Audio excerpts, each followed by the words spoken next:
नमस्ते, स्वागत है आपका इस वीडियो में। आज है आपका 13 अक्टूबर। सो आज का जो इंपॉर्टेंट न्यूज़ है वो हम कवर करेंगे। उसी के साथ साथ अगर आप चैनल पर नए हैं तो लाइक शेयर सब्सक्राइब जरूर कर दीजिएगा। और या दैट्स अबाउट इट। चलिए कंटिन्यू करते हैं। So again because of my own work so आज थोड़ा सा डिले हो गया। सो जल्दी जल्दी जो है वो हम कवर करेंगे।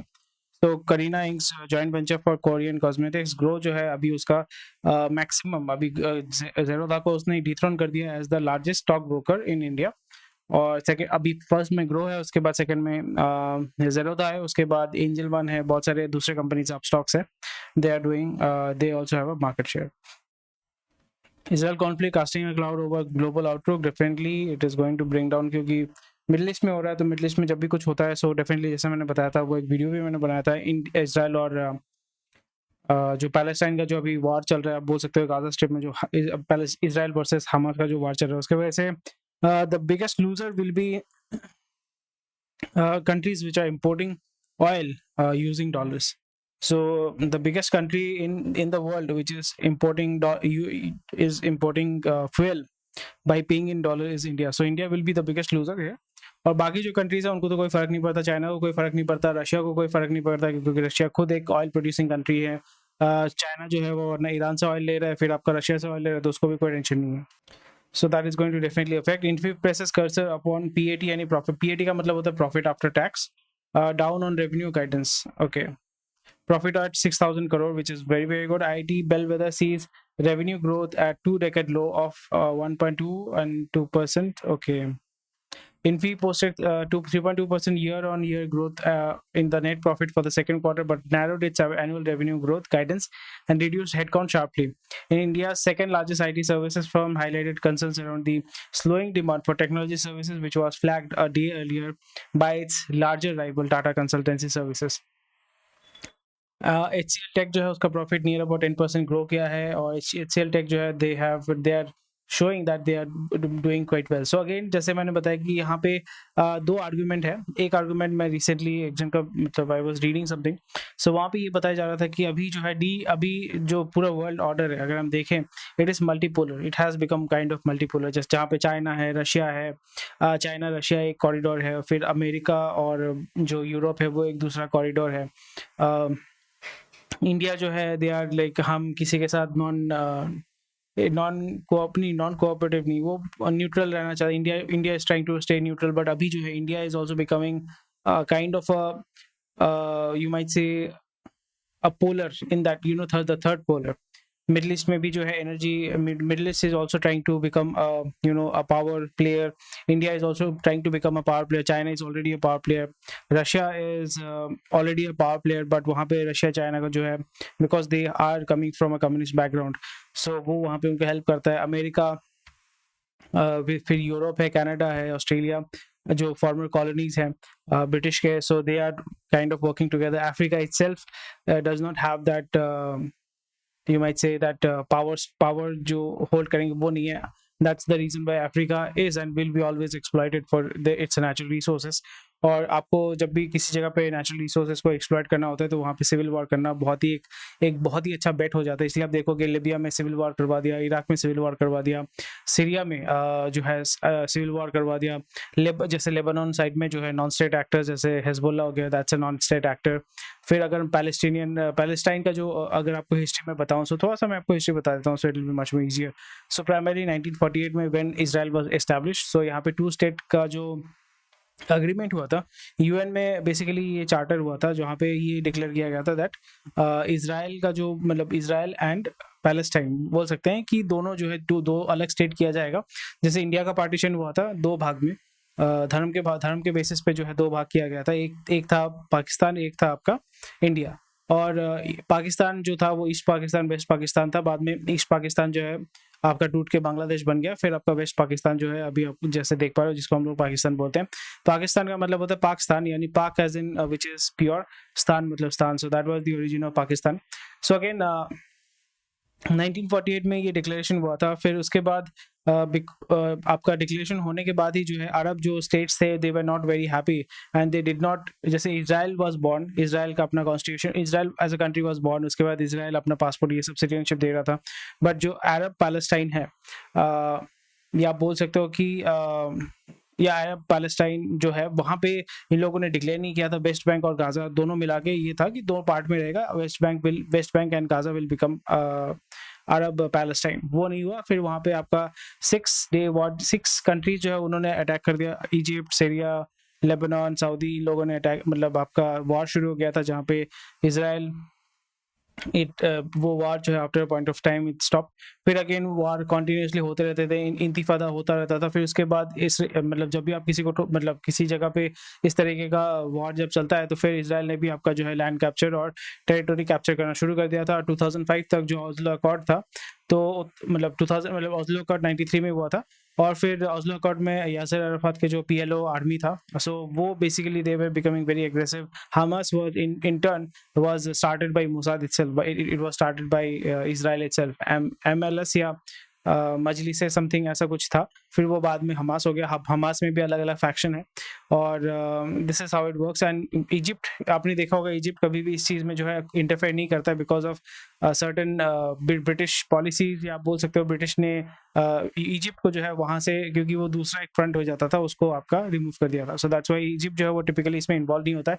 रादर इजिप्ट जो है वो इन्फॉर्मेशन पास ऑन करता है इसराइल को दैट आपके यहाँ पे वॉर ये सब हो सकते हैं, so please be aware of it. Even LCC जो अभी प्रेसिडेंट है जो इजिप्ट के, उन्होंने भी आपका अवेयर किया था इसराइल को कि there might be something which might be big, so you should be aware, but हुआ नहीं, एंड व्हाटएवर हैपेंड। सो यही चीज़ है, बट यहाँ पे आपको ये देखना पड़ेगा कि क्योंकि ये पूरा जो केओस है, यूएस ऑलरेडी जो है डेट में डूबा हुआ है, lot of countries are also selling US debt, तो डी डॉलराइजेशन इज दी, मतलब अभी बहुत ही एक डिमांड आपका आना शुरू हो जाएगा, oil prices will jump up very high. And मैं चाहता हूँ कि अगर आपका डॉलर, आपका फॉर एग्जांपल ऑयल जो है $150 $200 हो जाता है, so that will be a very good news for short term में। आपको तो बहुत ही हालत खराब हो जाएगा, गवर्नमेंट के फॉरेक्स रिजर्व इंडिया का तो स्पेशली बहुत हालत खराब हो जाएगा।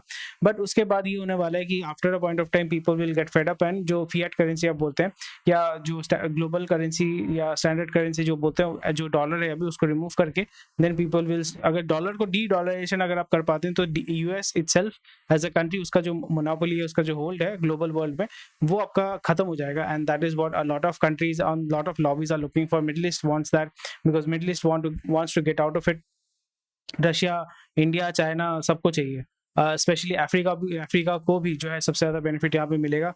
The biggest losers will be UK, US and Canada, क्योंकि उनका जो ग्लोबल मोनोपोली है वो अभी खत्म हो जाएगा। सो देखते हैं ग्लोबल वर्ल्ड ऑर्डर जो है वो चेंज होगा। अगर चेंज होता है तो आपके लिए, मेरे लिए बहुत अच्छा होगा, या या हमारे जो नेक्स्ट जनरेशन है उसके लिए बहुत अच्छा होगा। इन्फोसिस नाउ एक्सपेक्ट्स रेवेन्यू, तो यहाँ पे ये इसका एक रीजन है कि ये जितने भी सारे आईटी कंपनीज हैं, इनका इनकम किस में होता है, डॉलर में होता है, और डॉलर तो डेफिनेटली आपका ऑल टाइम हाई में है, तो यहाँ पे इनका इनकम तो बढ़ना ही चाहिए। इनकम बढ़ने के साथ साथ प्रॉफिट भी आप देखो बढ़ना चाहिए, बट ये नहीं हो रहा है। सो इसका मतलब ये है कि these companies are not actually embracing the delegation and the automation process. So again Europe market में, अमेरिकन मार्केट में, ऑस्ट्रेलियन मार्केट में, कनाडियन मार्केट में अगर हम देखें, सो वहाँ पे जो बैंक्स प्राइमरली बीएफएसआई से ही पैसा कमाते हैं, banking and financial services and insurance के माध्यम से ये पैसा कमाते हैं, उनको ये सर्विसेज प्रोवाइड करते हैं। गवर्नमेंट ऑर्गेनाइजेशन को ये जो है सॉफ्टवेयर असिस्टेंस या आउटसोर्सिंग का काम ये लोग प्रोवाइड करते हैं। सो वो डेलीगेशन का काम जो है उसमें जो बजटिंग है वो थोड़ा सा रिड्यूस हो रहा है, या उसको थोड़ा सा डिले किया जा रहा है, तो नए नए प्रोजेक्ट्स इनके पास नहीं आ रहे, पुराने जो भी प्रोजेक्ट्स है वहाँ पे आपका रीनेगोशिएट हो रहा है। सो दैट्स वाई जो इनकम है वो रिड्यूस हो रहा है, वही आपको यहाँ पे देखने को मिल रहा है। वो मैं लास्ट 1 साल से मैं बता रहा हूँ कि आपका आईटी का जो इनकम है वो रिड्यूस होगा, but over a period of time if they are able to monetize and leverage the delegation part में हमेशा आपको बहुत ज़्यादा पैसा मिलेगा। ऑल्दो आप हेडकाउंट कम कर रहे हैं, बट हेडकाउंट कम करने का मतलब ऐसा नहीं कि आपने काम कम कर दिया, काम आप बढ़ा रहे हो, बट वहाँ पे एआई के माध्यम से आप उस काम को थोड़ा सा और ज़्यादा फास्ट कर रहे हो, ठीक है। तो इससे फ़ायदा ये हो रहा है कि पर एम्प्लॉय जो आउटपुट पहले मिलता था वो अभी पर एम्प्लॉय आउटपुट जो है वो आपको ज़्यादा मिलेगा। और जब भी आप पर एम्प्लॉय आउटपुट, आप जब, क्योंकि हर एक एम्प्लॉय जो होता है that is a liability unless they create more asset and जो वैल्यू क्रिएशन करते हैं। सो टिपिकली यहाँ पे जब भी आप डेलीगेशन का काम करते हैं तो वो आपके जो एम्प्लॉयज होते हैं दे आर योर लायबिलिटी, और इसलिए आपने देखा होगा कि हेडकाउंट उन्होंने शार्पली जो है वो कम किया है। बट यहाँ पे एआई के माध्यम से उन्होंने जो है आउटपुट जो है वो बढ़ाया है। आउटपुट जब भी बढ़ाओगे आपका इनकम जो है वो अगर कम भी रहता है, आपका प्रॉफिटेबिलिटी जो है वो बढ़ता है, तो वही आपको देखने को मिल रहा है। Infosys का जो है 3.2% year-on growth in net profit for the second quarter, but it narrowed its annual revenue growth guidance and reduced headcount sharply. So these are the stuff, and multiple factors, but I'm still bullish on the IT sector, especially those companies which are innovating. And यहाँ पे mergers and acquisitions होने चाहिए, but वैसा कुछ movement तो देखने को नहीं मिल रहा है. But a lot of companies are aggressively investing into mergers and acquisitions, and छोटे छोटे companies को, startups को AI या automation के जो है उसमें ये लोग पैसा डाल रहे हैं. So that might be something where you can look into. So insurance companies and intermediaries allegedly evaded 30,000 crore in income tax since the inception of GST. देख सकते हैं, बट वही केस फिर से जाएगा आपका सुप्रीम कोर्ट में, वो 10 साल तक चलेगा, जैसे आपका गूगल वाला चल रहा है. Samsung about to enter 1 lakh crore Galaxy. India में 27 साल में ये लोग 1 लाख करोड़ रुपए कमा रहे हैं भाई. Big four India top line hits $4 billion. बाप रे, कितना पैसा कमाते हैं यार ये कंसल्टेंसी वाले कंपनी. सही है. Currency intervention necessary. RBI intervenes in currency market to prevent excess. के एक लेवल तक आप कर पाओगे, उसके बाद आपको मतलब टिपिकली गवर्नमेंट को छोड़ देना चाहिए. थोड़ा सा एक लेवल तक आप कर सकते हैं, बट जब भी आप यहाँ पे आरबीआई यहाँ पे घुसा रहेगा, so the rupee must free fall. Rupee जब फ्री फॉल होगा, अपनी रियल वैल्यू तक जाएगा, उसके बाद जो है डेफिनेटली आपका energy market will go to a shock. The energy market will definitely go to a shock, और जब भी वो शॉक एक्सपीरियंस करेगा, फिर आपका जो है after a point of time it stabilises, जो आपका रशियन वॉर में हुआ था. Yep. So inflation falls to 5%, IIP growth jumps to 10.3%. तो ठीक है, इन्फ्लेशन आपके यहाँ पे कितना है, कम हुआ है. Industrial output 14 month high indicates healthy economic engine. So जैसे मैंने बताया कि इलेक्शन प्रिपरेशन हो रहा है, सो या मूवमेंट आपका सबसे ज़्यादा माइनिंग में आपका मूवमेंट देखने को मिल रहा है, मैन्युफैक्चरिंग में देखने को मिल रहा है, सबसे कम है इंटरमीडिएट गुड्स, प्राइमरी गुड्स का, कैपिटल गुड्स. तो policy to promote local EV production. So local EV production में क्या प्रोडक्ट्स प्रोड्यूस करेंगे, गाड़ी प्रोड्यूस करेंगे, बैटरी प्रोड्यूस करेंगे, वो हमें देखना पड़ेगा. Local manufacturing will also boost employment and overall जो कार प्राइस है वो गिरेंगे. The government is drawing a policy incentivize local manufacture of electric cars. वो गवर्नमेंट मॉनिटर उसमें मोनेटाइज करे या ना करे, इंसेंटिवाइज करे ना करे, उसका सेल तो मतलब बढ़ेगा ही, बट यहाँ पे ये देखना पड़ेगा कौन सा पार्ट है, क्योंकि battery is the the most expensive part of it. Motor भी है, but battery is the most expensive part of it.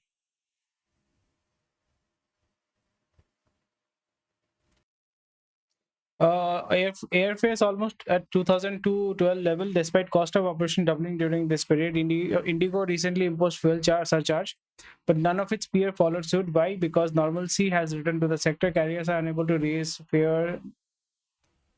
Definitely Delhi अच्छा 2000, दिल्ली मुंबई 5000, दिल्ली लखनऊ जो है वो कम हुआ, सस्ता हो गया. जैसे मैंने और इसके बारे में डिटेल्स में मैंने बात किया था. बाकी लोग क्योंकि मार्केट शेयर तो मार्केट में डोमिनेट कौन कर रहा है, इंडिको ही कर रहा है, तो लोगों के पास ऑप्शन नहीं है, मोनोपोली है भाई. तो अगर दूसरे भी बढ़ाते हैं तो कोई फर्क नहीं पड़ता, क्योंकि जो मैक्सिमम जो वॉल्यूम है, near about 60-70% of the market share is with home, IndiGo के साथ. तो लोगों के पास ऑप्शन ही क्या है. स्पाइसजेट लोग डर के मारे चढ़ते नहीं है आपके, फिर इंडिगो और गो एयर आपका साइड में चला गया. टाटा जो है वो अभी कंसोलिडेट कर रहा है.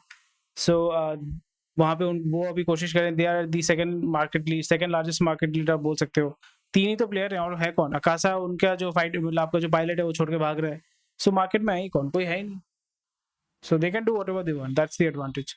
बट यहाँ पे फिर गवर्नमेंट जो है वो इंटरफेयर करेगा, एंड लेट्स सी क्या होता है. Big IT strong deal flows in Q2 hint a possible rebound later this year. हो सकता है, बट हो सकता है. ग्रोथ में अगर हम देखें, ट्रेलिंग 12 months में declining trend and year over year incremental. Trailing 12 months revenue इनका गिर रहा है. रेवेन्यू गिरेगा डेफिनेटली रेवेन्यू गिरेगा. एंड बट इनका प्रॉफिट जो है वो प्रॉफिट उतना कम नहीं होगा. जैसे एक फैक्टर तो मैंने आपके साथ शेयर किया, बट मल्टीपल फैक्टर्स होते हैं, but this is one factor which does affect it directly. Retail investor can earn 5 to 70% over 13 months via TCS buyback. So देख सकते हैं आप, बाईबैक के टाइम एक्चुअली बेचना नहीं चाहिए, और बेच सकते हैं, अगर आपको थोड़ा सा ऑफलोड करना है, बायबैक के टाइम खरीदना नहीं चाहिए, मैं तो नहीं खरीदता हूँ, क्योंकि आपका स्टॉक प्राइसेस ऊपर की तरफ आर्टिफिशियल होता है, सेंटिमेंट क्रिएट कर रहे हैं, तो फायदा नहीं है। गोयल साहब ने बोला है कि भाई प्रोडक्शन बढ़ाइए, बट प्रोडक्शन बढ़ा के बेचोगे किसको? एंड जैसे मैंने बताया कि प्रोडक्शन जब आप बढ़ाएंगे तो प्रोडक्शन आउटपुट जो है वो बढ़ेगा, और नेक्स्ट क्वार्टर में आप दिखा सकते हैं कि 15% ग्रोथ है, 10% ग्रोथ है, 12% ग्रोथ है। कंजम्पशन में क्या है पता नहीं, बट ग्रोथ बहुत है। So mixed outlook in TCS post this, and देख सकते हैं कंपनीज को, अगर आप if you are interested you can check this list here. Portfolio में जो चेंजेस हैं वो आपको ये देखने को मिलेगा, these are the changes that is there going on in the AMC. Power Grid, REC, PFC among select PSU stock and fund manager September list.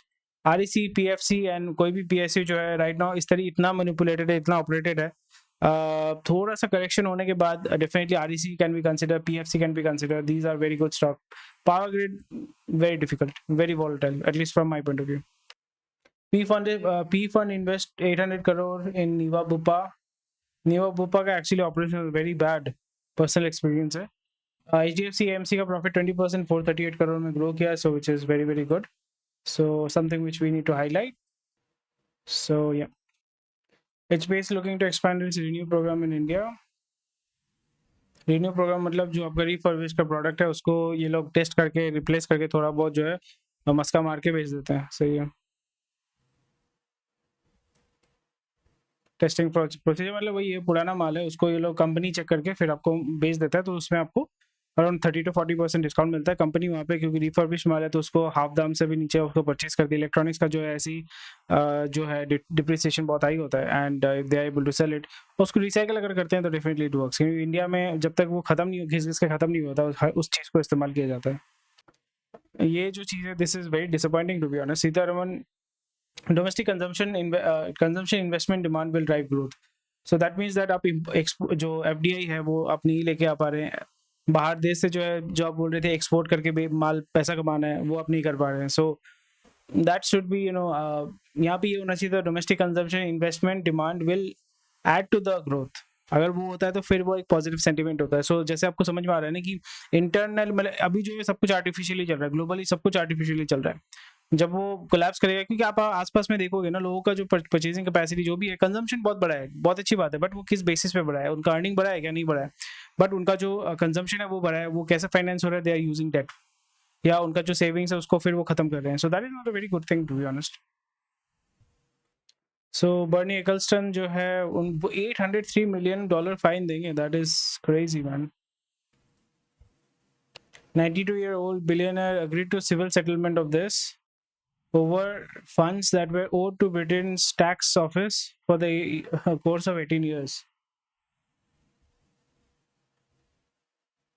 सही है। यूएस का IRS बोल रहा है कि भाई माइक्रोसॉफ्ट जो है बैक टैक्स में $29 billion, तो ये तो केस चलता ही रहेगा, और केस जब चलते रहते हैं तो वो खत्म कभी नहीं होता। यूएस में जल्दी खत्म होने के चांसेस हैं, but let's see. But $29 billion होगा तो वहाँ पे वो एटलीस्ट $800 million $1 billion डालेगा लॉबिंग करके, निकल जाएगा वहाँ से। सो ये होता है। So anyway, thank you for watching this video. कोई क्वेश्चन कोई कमेंट सेक्शन में बता सकते हैं। 18 मिनट हो चुके हैं और आज का जो वीडियो है चलते चलते लंबा ही हो गया। चलो खुश रहिए, मस्त रहिए, कल मिलते हैं। कल सैटरडे हो गया, देखते देखते वीक खत्म हो जाता है, सो काम करना पड़ता है। Enjoy your work, enjoy your life, and कल का जो मैच है I am quite sad because India Pakistan के लिए इतना कुछ अरेंजमेंट हो रहा है, दूसरे लोगों के लिए नहीं हो रहा है, so I feel bad for other teams. So या आप लोग मैच देख रहे हैं कि नहीं कल, मुझे डेफिनेटली बताइएगा। देख रहे हैं तो क्यों देख रहे हैं, और जो हो रहा है उसके बारे में आपका क्या फीडबैक है मुझे डेफिनेटली बताइएगा। Thank you for watching this video. स्वस्थ रहिए, मस्त रहिए, टेलीग्राम ग्रुप में ज्वाइन कीजिए, और इस चैनल को अगर फाइनेंशियली सपोर्ट करना चाहते हैं तो कर दीजिए। Bye bye.